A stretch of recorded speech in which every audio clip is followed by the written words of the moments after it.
हाँ, अब आगे नेक्स्ट टॉपिक पढ़ते हैं और ये है rolling on the inclined plane. ठीक है, इसमें एक ऑब्जेक्ट है, ये एक स्फेरिकल ऑब्जेक्ट है, सर्कुलर ऑब्जेक्ट है और ये इंक्लाइन प्लेन पे रोल करता है और एंगल ऑफ इंक्लिनेशन मान लिया कुछ दे दिया इसका थीटा। ठीक है, एंगल ऑफ इंक्लिनेशन कुछ दिया इसका थीटा और ये रोल करता है। ठीक है, और ये इस पर फ्रिक्शन है, फ्रिक्शन सरफेस है, ये इस सरफेस पे फ्रिक्शन है और फ्रिक्शन इतना सफिशियंट है कि वो स्लिपिंग नहीं होने देगा। ठीक है, यानी वो क्या बना के रखेगा, प्योर रोलिंग बना के रखेगा। ठीक है, यानी ऑब्जेक्ट जब ये नीचे मूव करेगा तो प्योर रोल करता हुआ जाएगा, यानी किसी भी इंस्टेंट पे अगर आप देखोगे तो v is equal to are omega हमेशा ट्रू रहेगा। किसी भी इंस्टेंट पे देखोगे तो सेंटर ऑफ मास की जो वेलोसिटी रहेगी वो किसके बराबर रहेगी, रेडियस इंटू ओमेगा के बराबर। ठीक है, यानी बॉटम मोस्ट पॉइंट आपका स्लिप नहीं करेगा। ठीक है, प्योर रोलिंग होती जाएगी। ठीक है, तो फ्रिक्शन इतना सफिशियंट है जो कि प्योर रोलिंग करवाएगा यहाँ पे। और मान लिया इस इंक्लाइन प्लेन की जो हाइट है वो h है, की जो हाइट है वो कितनी दी आपको, मान लिया h। तो इस क्वेश्चन में ये पूछा गया है कि जब ये बॉल नीचे तक पहुंचेगी, ठीक है, जब ये बॉल यहाँ नीचे तक पहुंचेगी तब इसके पास एंगुलर वेलोसिटी कितनी होगी और इसके पास लीनियर वेलोसिटी कितनी होगी। इसकी वेलोसिटी बेसिकली पूछी गई है कि इसकी वेलोसिटी कितनी होगी जब ये बॉल नीचे तक पहुंचेगी। ठीक है, इसकी आपको v फाइंड करनी है कि कितनी वेलोसिटी लेके वो नीचे पहुंचेगी। ये v फाइंड करना आपने, और v अगर पता लग जाएगा तो इसकी रेडियस पता है कुछ स्मॉल r, तो v equal to are omega, omega निकल आएगा v अपॉन आर करके। ठीक है, बेसिकली v फाइंड करना है। ठीक है, तो कुछ पॉइंट्स आपको ध्यान में रखने हैं कि फ्रिक्शन, कि यहाँ पे जो फ्रिक्शन है वो ये चाहता है कि स्लिपिंग ना हो और स्लिपिंग हो नहीं रही है। ठीक है, तो जब स्लिपिंग नहीं हो रही है, ठीक है, तो इसका मतलब जो फ्रिक्शन लग रहा होगा वो वहाँ पे स्टैटिक फ्रिक्शन लगेगा। ठीक है, काइनेटिक फ्रिक्शन नहीं लगेगा क्योंकि स्लिपिंग नहीं हो रही है। ठीक है, तो स्टैटिक फ्रिक्शन लगेगा। तो स्टैटिक फ्रिक्शन जो होता है वो सिस्टम की एनर्जी डेसिपेट नहीं करता हीट की फॉर्म में। स्टैटिक फ्रिक्शन वर्क करता है, ठीक है, लेकिन नेट वर्क जो होता है स्टैटिक फ्रिक्शन का वो जीरो होता है। ठीक है, ना वो सिस्टम से एनर्जी लेता है ना वो सिस्टम में एनर्जी देता है। ठीक है, तो आप इसमें ऐसे समझो कि इसमें हो क्या रहा होगा, इसमें अगर हम फोर्सेस बनाएं तो कुछ कैसे रिप्रेजेंट करेंगे फोर्सेस को, तो कुछ आप ऐसे समझो इसमें कि मान लिया एम जी साइन थीटा तो लगेगा नीचे की तरफ। ठीक है, और एम जी साइन थीटा तो लगेगा नीचे की तरफ और एम जी कॉस थीटा की ये डायरेक्शन होगी और ये नॉर्मल रिएक्शन की डायरेक्शन होगी। तो फ्रिक्शन कहाँ लगेगा, ठीक है, ये सारे फोर्सेस बनाए, ये है आपका एम जी साइन थीटा, इस तरफ ये जो फोर्स है ये है एम जी कॉस थीटा, ये लग रहा है नॉर्मल रिएक्शन। तो फ्रिक्शन कहाँ लगेगा, ठीक है, तो फ्रिक्शन की डायरेक्शन देखते हैं किधर लगेगा फ्रिक्शन। तो आप समझो जरा ढंग से इसमें, ये जो एम जी साइन थीटा है ये इसके सेंटर ऑफ मास की वेलोसिटी बढ़ा रहा होगा। ठीक है, अगर ये ऑब्जेक्ट चाहता है प्योर रोलिंग चाहता है ये ऑब्जेक्ट, तो v और r ओमेगा हमेशा क्या रहेंगे, इक्वल रहेंगे। ठीक है, तो आप इसको ऐसे समझो,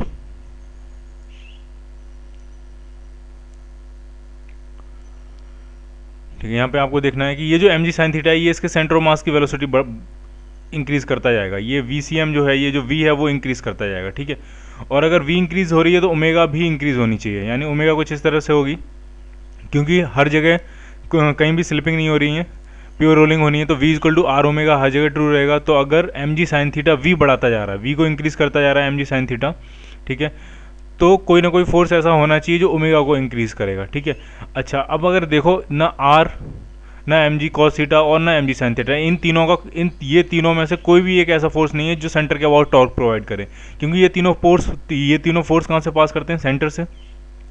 तो इन तीनों का जो टॉर्क होगा सेंटर के अबाउट वो कितना हो जाएगा, जीरो। जब इनका टॉर्क जीरो हो जाएगा तो ये ना ओमेगा को इंक्रीज कर सकते हैं ना ओमेगा को डिक्रीज कर सकते हैं। ओमेगा को इंक्रीज डिक्रीज वही कर सकता है जो सेंटर के अबाउट टॉर्क दे सकता है। ठीक है, अब आपको ये तो समझ में आ गया कि ये जो एम जी साइन थीटा वो वी को इंक्रीज कर रहा है।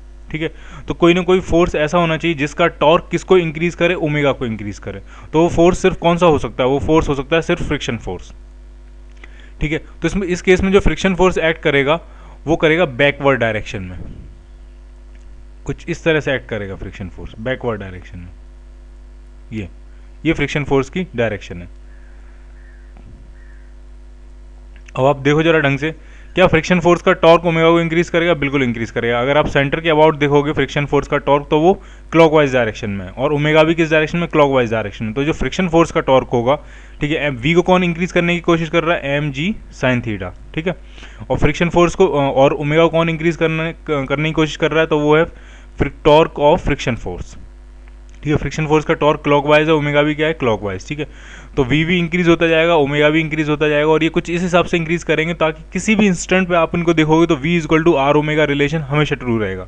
और अगर ये हमेशा ट्रू रहेगा तो इसका मतलब सीधा सा हुआ कि ऑब्जेक्ट क्या कर रहा है? प्योर रोलिंग कर रहा है, ठीक है। मैं फिर से रिपीट कर रहा हूँ, इस ऑब्जेक्ट को आपने ऊपर से छोड़ा है और आप चाहते हो कि ये प्योर रोल करता हुआ जाए, तो यहाँ पे फ्रिक्शन की हेल्प लेनी पड़ेगी आपको, ठीक है। एक चीज़ बताओ, अगर यही बात हॉरिजॉन्टल सरफेस की होती, अगर यही बात हॉरिजॉन्टल सरफेस की होती तो आपको कोई ज़रूरत नहीं थी फ्रिक्शन लगाने की। हॉरिजॉन्टल सरफेस पे अगर ऑब्जेक्ट प्योर रोलिंग करता है तो फ्रिक्शन जीरो होता है, ठीक है। अगर ये ऑब्जेक्ट और ये प्योर रोल करेंगे, ये प्योर रोलिंग कर रहा है, यानी इसकी वेलोसिटी है v और इसकी एंगुलर वेलोसिटी कितनी है? ओमेगा, ओमेगा, और ये रिलेशन ट्रू हो रहा है v equal to r into omega, ठीक है। तो अब आपको हॉरिजॉन्टल सरफेस पे किसी भी फ्रिक्शन फोर्स की जरूरत नहीं है प्योर रोलिंग कराने की, ये प्योर रोलिंग करता ही रहेगा। क्यों? v को बढ़ाने वाला कोई फोर्स नहीं है, तो ओमेगा को बढ़ाने के लिए भी किसी टॉर्क की जरूरत नहीं पड़ेगी, क्योंकि mg लग रहा होगा नीचे, नॉर्मल रिएक्शन लग रहा होगा ऊपर, ये दोनों एक दूसरे को कैंसिल आउट कर देंगे, net force zero, net torque zero. तो v भी क्या रहेगा? टाइम के साथ कांस्टेंट, ओमेगा भी क्या रहेगा? टाइम के साथ कांस्टेंट, ठीक है।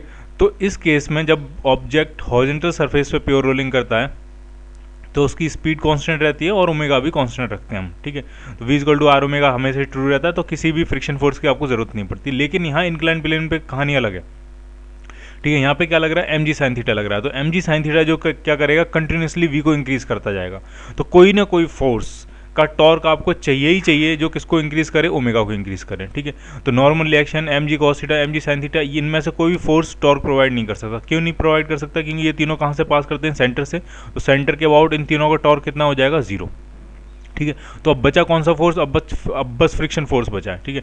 तो फ्रिक्शन फोर्स कुछ ऐसे लगेगा ताकि उसका टॉर्क ओमेगा को टाइम के साथ इंक्रीज करे, ठीक है। तो फ्रिक्शन फोर्स बैकवर्ड डायरेक्शन में लगेगा, जिसका टॉर्क क्लॉकवाइज होगा और ओमेगा भी क्लॉकवाइज है, तो ओमेगा इंक्रीज होता जाएगा। v एम जी साइन थीटा इंक्रीज कर रहा है, फ्रिक्शन ओमेगा इंक्रीज कर रहा है, क्लियर। और कुछ इस हिसाब से ये दोनों इंक्रीज करते जाएंगे ताकि किसी भी इंस्टेंट पे आप इसको देखोगे तो कि v इक्वल टू क्या रहेगा? आर ओमेगा रहेगा, क्लियर, ठीक है। तो अब इसको सॉल्व कर लेते हैं। तो इसमें क्या है? h हाइट से एक स्फेरिकल ऑब्जेक्ट यहाँ से रिलीज किया गया है, सर्कुलर ऑब्जेक्ट, और जब ये नीचे पहुंचेगा तो ये पूछा गया है कि वेलोसिटी इसकी कितनी होगी, और फ्रिक्शन यहाँ पे इतना सफिशिएंट है कि वो स्लिपिंग नहीं होने देगा, ठीक है। तो इसका मतलब जब फ्रिक्शन स्लिपिंग नहीं होने देगा तो सिस्टम की एनर्जी हीट की फॉर्म में डेसिपेट नहीं होगी, तो एनर्जी कंजर्वेशन लगाते हैं, ठीक है। तो जितनी डिक्रीज इन पोटेंशियल एनर्जी होगा, सीधे सीधे लिखते हैं इसको, decrease in potential energy is equal to increase in kinetic energy, increase in kinetic energy, ठीक है। पोटेंशियल एनर्जी कितनी डिक्रीज करेगी? तो अगर इसका मास मान लिया m है, मोमेंट ऑफ इनर्शिया मान लिया I है, तो पोटेंशियल एनर्जी कितनी डिक्रीज कर जाएगी? तो होगा mgh, increase in kinetic energy. तो दो तरह की काइनेटिक एनर्जी उसके पास आएगी, एक रोटेशनल और एक ट्रांसलेशनल। तो ट्रांसलेशन कितनी होगी? तो वो हो जाएगी हाफ m v स्क्वायर, और रोटेशनल कितनी हो जाएगी? Half I omega square. ये रिलेशन हो गया, ठीक है। और प्योर रोलिंग हो रही है तो v equal to are omega हर जगह ट्रू रहेगा, आर ओमेगा, आर मान लिया उसकी रेडियस है, स्मॉल आर। तो ओमेगा कितना हो गया? ओमेगा हो गया v अपॉन आर, हमें v फाइंड करना है, तो इस ओमेगा की जगह हम क्या पुट करेंगे? v अपॉन आर, ठीक है।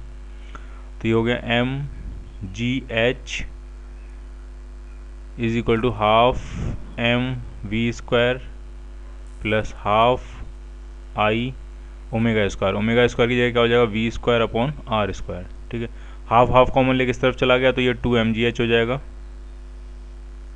और वी स्क्वायर अगर कॉमन लेंगे तो यहाँ बचेगा m plus I upon are square, ठीक है। तो वी स्क्वायर कितना हो गया? तो वी स्क्वायर हो गया आपके पास 2mgh upon m plus I upon are square, और अगर v चाहिए तो इसका क्या ले लेंगे? अंडर रूट, तो ये v की वैल्यू हो गई, ठीक है। अब यहाँ से क्लियर हो रहा है एकदम कि जिसका moment of inertia m upon are square ज़्यादा, सॉरी, जिसका i अपॉन आर स्क्वायर ज़्यादा होगा, ठीक है, उसकी वेलोसिटी कम होगी, ठीक है। जितना i ज़्यादा होता जाएगा उतनी वेलोसिटी कम होती जाएगी, ठीक है। तो सबसे ज़्यादा जो i होता है वो होता है एम आर स्क्वायर रिंग का, ठीक है। तो i मैक्सिमम जो होता है वो रिंग का होता है। तो वेलोसिटी जो होगी, अगर ऊपर से हम कई सारी चीज़ें एक साथ छोड़ें, यहाँ से कई सारी चीज़ें एक साथ छोड़ते हैं, उतने ही मास, सबके मास और रेडियस सेम है, ठीक है। एक रिंग है, एक डिस्क है, एक सॉलिड स्फीयर है, एक सिलेंडर है, एक हॉलो स्फीयर, ये सारे छोड़ते हैं। तो जिसका मोमेंट ऑफ इनर्शिया सबसे ज़्यादा होगा, ठीक है, उसकी वेलोसिटी सबसे कम होगी यहाँ पे, ठीक है। और जिसका मोमेंट ऑफ इनर्शिया सबसे कम होगा उसकी वेलोसिटी सबसे ज़्यादा होगी। सबसे कम जो मोमेंट ऑफ इनर्शिया होता है वो शायद होता है 2/5 एम आर स्क्वायर, तो उसकी वेलोसिटी सबसे ज़्यादा होगी और वो होता है सॉलिड स्फीयर का। तो सॉलिड स्फीयर की वेलोसिटी सबसे ज़्यादा होगी। क्लियर? ठीक है, तो ज़रा देखते हैं। सबसे ज़्यादा जो मोमेंट ऑफ इनर्शिया होता है वो होता है रिंग का, ठीक है। रिंग का आई सबसे ज़्यादा है, रिंग एम आर स्क्वायर होता है, वो रिंग का सबसे ज़्यादा होता है, ठीक है। उसके बाद फिर जो आया मोमेंट ऑफ इनर्शिया, डिस्क का जो होता है वो होता है एम आर स्क्वायर बाई 2 यानी 0.5, और हॉलो स्फीयर का जो होता है वो होता है 2/3 हो जाएगा 0.66 के आसपास, ठीक है। तो उसके बाद जो मोमेंट ऑफ इनर्शिया आया वो आया हॉलो स्फीयर का, HS लिख देता हूँ मैं, HS मतलब हॉलो स्फीयर, ठीक है। उसके बाद फिर जो आया वो आया डिस्क का मोमेंट ऑफ इनर्शिया, डिस्क का या सिलेंडर का, इन दोनों का एम आर स्क्वायर बाई 2 होता है, डिस्क का और सिलेंडर का, इन दोनों का बराबर होता है सॉलिड सिलेंडर, ठीक है, सॉलिड सिलेंडर। और ये कैसा सॉलिड है आपका, सॉलिड सिलेंडर है, ठीक है। और उससे भी कम जो होता है वो होता है आपका सॉलिड स्फीयर का, वो होता है 2/5 एम आर स्क्वायर, ठीक है। तो ये सॉलिड स्फीयर, SS मतलब सॉलिड स्फीयर। और रिंग का किसके बराबर होता है? रिंग का और हॉलो सिलेंडर का एक ही बराबर है, ठीक है। रिंग का हो या फिर हॉलो सिलेंडर, एक ही बात है, ठीक है। तो सबसे ज़्यादा मोमेंट ऑफ इनर्शिया होता है रिंग का, हॉलो सिलेंडर का, तो उनकी स्पीड सबसे कम होगी, ठीक है। और सबसे कम मोमेंट ऑफ इनर्शिया होता है सॉलिड सिलेंडर का, तो उनकी स्पीड सबसे ज़्यादा होगी। ये चेक कर लेना आपको, सारी वैल्यूज़ आपको पता होती हैं, हॉलो स्फीयर कितना होता है, सॉलिड स्फीयर कितना होता है, तो एक बार क्रॉस चेक कर लेना। ये मैंने जो यहाँ पे एक कुछ रिलेशन जैसा बनाने की कोशिश की है वो ठीक है कि नहीं है, ठीक है। ठीक है, तो अभी तक हमने इंक्लाइन प्लेन के मोशन में क्या क्या निकाला, अभी तक हमने वेलोसिटी फाइंड करी, ठीक है। और वेलोसिटीज़ में रिलेशन फाइंड किया कि अगर कौन सा ऑब्जेक्ट छोड़ेंगे तो किसकी वेलोसिटी ज़्यादा होगी, किसकी वेलोसिटी कम होगी, ठीक है। अगर डिफरेंट ऑब्जेक्ट सेम मास और सेम रेडियस के अगर वहाँ से छोड़े जाएँ, एक रिंग है, डिस्क है, तो किसकी वेलोसिटी ज़्यादा होगी, किसकी वेलोसिटी कम होगी, ठीक है। तो अब हमें फाइंड करना है एक्सेलरेशन कितना होगा, ठीक है। तो एक ऑब्जेक्ट वहाँ से रिलीज़ किया गया हाइट से और ये नीचे मूव करेगा, तो इसका ये फाइंड करना है इसका एक्सेलरेशन कितना होगा, ठीक है। इसका ACM कितना होगा, इसके सेंटर ऑफ मास का एक्सेलरेशन कितना होगा, ACM आपको फाइंड करना है, ACM, ठीक है, सेंटर ऑफ मास का एक्सेलरेशन, ठीक है। अच्छा, और फ्रिक्शन इतना सफिशिएंट है, वो गिवन है कि प्योर रोलिंग हो रही है, ठीक है। तो प्योर रोलिंग की कंडीशन क्या होती है, V इक्वल टू रेडियस मान लिया अगर R है, R इंटू ओमेगा।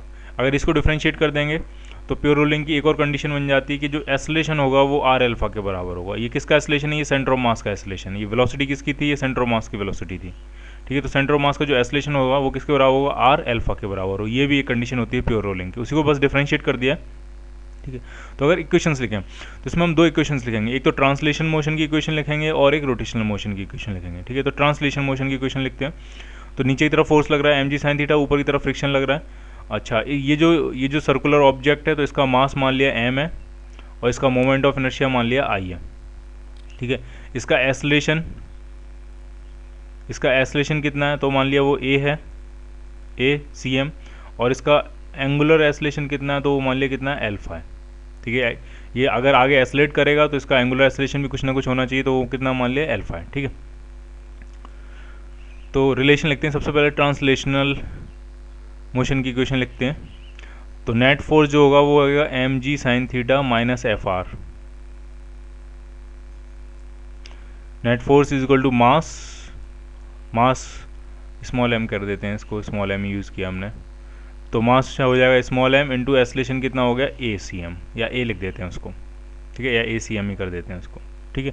ये ट्रांसलेशन मोशन की इक्वेशन होगी, ठीक है। रोटेशनल मोशन की इक्वेशन क्या होगी, तो अगर आप एक चीज़ में ढंग से देखो तो इसमें 4 फोर्सेज लग रहे हैं, एक नॉर्मल रिएक्शन लग रहा है, mg cos थीटा लग रहा है, mg sin थीटा लग रहा है, फ्रिक्शन लग रहा है। लेकिन 4 में से 3 फोर्सेज तो बेकार हो जाएंगे, क्योंकि इन तीनों फोर्सेज में से कोई टॉर्क नहीं प्रोड्यूस करेगा सेंटर के अबाउट, ठीक है। ना नॉर्मल रिएक्शन सेंटर के अबाउट टॉर्क प्रोड्यूस करेगा, ना mg cos थीटा प्रोड्यूस करेगा, ना mg sin थीटा प्रोड्यूस करेगा। सिर्फ एक ही फोर्स है, फ्रिक्शन फोर्स, बस सिर्फ वही सेंटर के अबाउट टॉर्क देगा, ठीक है। और किस डायरेक्शन में देगा, तो वो क्लॉकवाइज डायरेक्शन देगा। तो उसी की उसकी वजह से क्लॉकवाइज डायरेक्शन में टॉर्क आएगा, और क्लॉकवाइज टॉर्क की वजह से क्लॉकवाइज ही क्या मिलेगा आपको, एंगुलर एक्सेलरेशन मिलेगा। तो टॉर्क कितना हो जाएगा, ठीक है। तो इक्वेशन लगा रहे हैं, torque of friction is equal to I into alpha. Torque कितना हो जाएगा, तो वो हो जाएगा फ्रिक्शन फोर्स इंटू रेडियस कितनी है, तो रेडियस हमने मानी है स्मॉल आर, ठीक है। ये जो सर्कुलर ऑब्जेक्ट है इसकी रेडियस कितनी मानी है हमने, स्मॉल आर, ठीक है। तो ये हो गया torque, torque is equal to I into alpha. तो यहाँ से फ्रिक्शन फोर्स कितना आने वाला है, तो ये फ्रिक्शन फोर्स आ जाएगा आई एल्फा अपॉन आर, ठीक है। एल्फा क्या है, एल्फा अगर आप इस इक्वेशन से देखो तो एल्फा क्या है, alpha a c m upon r. तो ये इक्वेशन बन गई आपकी, आई एल्फा को क्या लिखेंगे, ए सी एम अपॉन आर, और एक आर वहाँ ऑलरेडी है तो ये हो जाएगा आर स्क्वायर, ठीक है। तो ये हो गई इक्वेशन 1 और ये हो गई आपकी इक्वेशन 2। अब आपको ए सी एम फाइंड करना है, तो दोनों इक्वेशंस को ऐड कर दो, फर्स्ट और सेकंड को अगर हम ऐड कर देंगे स्ट्रेट फॉरवर्ड, तो फ्रिक्शन से फ्रिक्शन ये कैंसिल आउट हो जाएगा। तो कितना आ गया आपका आ गया m ji sine theta is equal to m a c m plus I a c m upon are square, ठीक है। ए सी एम इसमें से कॉमन ले लेना है, ए सी एम कॉमन आ जाएगा, तो अंदर क्या बचेगा, m plus I upon are square, ठीक है। तो ए सी एम कितना आ गया, सेंटर ऑफ मास का एक्सेलरेशन, यही पूछा था, तो आ गया आपका m ji sine theta upon m plus I upon are square. ये फाइनल फॉर्मूला बन गया आपको। अगर कोई ऑब्जेक्ट इंक्लाइन प्लेन पे बिना स्लिप हुए रोल होते हुए आता है, तो उसके जो सेंटर ऑफ मास का एक्सेलरेशन होगा वो ये होगा M ji sine theta upon divided by M plus I upon are square. यहाँ से भी एकदम क्लियर है, आई जिसका ज़्यादा होगा उसका सेंटर ऑफ मास का एक्सेलरेशन सबसे कम होगा, ठीक है। आई रिंग का सबसे ज़्यादा होता है, तो सबसे कम एक्सेलरेशन किसका होगा, रिंग का। तो सबसे धीमे धीमे कौन आएगा, रिंग, उस रिंग की सबसे कम वेलोसिटी होगी, और जो टाइम लगेगा वो भी रिंग को सबसे ज़्यादा लगेगा। एक्सेलरेशन सबसे कम है उसका, एक्सेलरेट धीरे धीरे करेगा तो उसको टाइम भी क्या लगेगा, ज़्यादा लगेगा नीचे तक आने में, ठीक है। तो ये की रिलेशन है, क्लियर। फ्रिक्शन फोर्स पूछा जाए, फ्रिक्शन फोर्स कितना होगा, तो ए सी एम आपने फाइंड कर ही लिया है, तो ये इक्वेशन है सेकंड इक्वेशन में ए सी एम की वैल्यू पुट कर दोगे तो आपको क्या मिल जाएगा, फ्रिक्शन फोर्स मिल जाएगा, क्लियर, ठीक है। तो एक और चीज़ में फाइंड करते हैं कि टाइम कितना लगेगा, टाइम का रिलेशन। तो मान लिया ये जो हाइट थी आपकी एच थी, तो कितना डिस्प्लेसमेंट ट्रेवल करेगा ये, तो ये एंगल थीटा है, तो ये जो लेंथ होगी यहाँ से लेकर ये जो लेंथ होगी ये हो जाएगी H times H upon sine theta. तो ये यहाँ से यहाँ तक ये जो लेंथ हो जाएगी ये हो जाएगी एच अपॉन साइन थीटा, ठीक है। तो टाइम कितना लगेगा, तो एक्सेलरेशन आपको मिल ही गया, इनिशियल वेलोसिटी 0, रेस्ट से ड्रॉप किए गए हैं ये सारे, और डिस्प्लेसमेंट कितना लेना है इसने, तो वो है H upon sine theta. Acceleration आपको पता ही है, तो पूछा है टाइम कितना लगेगा, तो ये इक्वेशन लगाते हैं, second equation S is equal to U T plus half A T square, ठीक है। ये यू टी वाला फैक्टर कितना है 0, तो टी कितना आ जाएगा, यहाँ से टी आ जाएगा अंडर रूट 2s अपॉन ए, सारी वैल्यूज पुट कर देनी है। 2s कितना है, s है आपका h upon sine theta divided by a, तो ए क्या है, ए आपका सेंटर ऑफ मास का एक्सेलरेशन है, ठीक है। सेंटर ऑफ मास का एक्सेलरेशन यहाँ पुट करोगे, ये टाइम आ जाएगा आपका, क्लियर।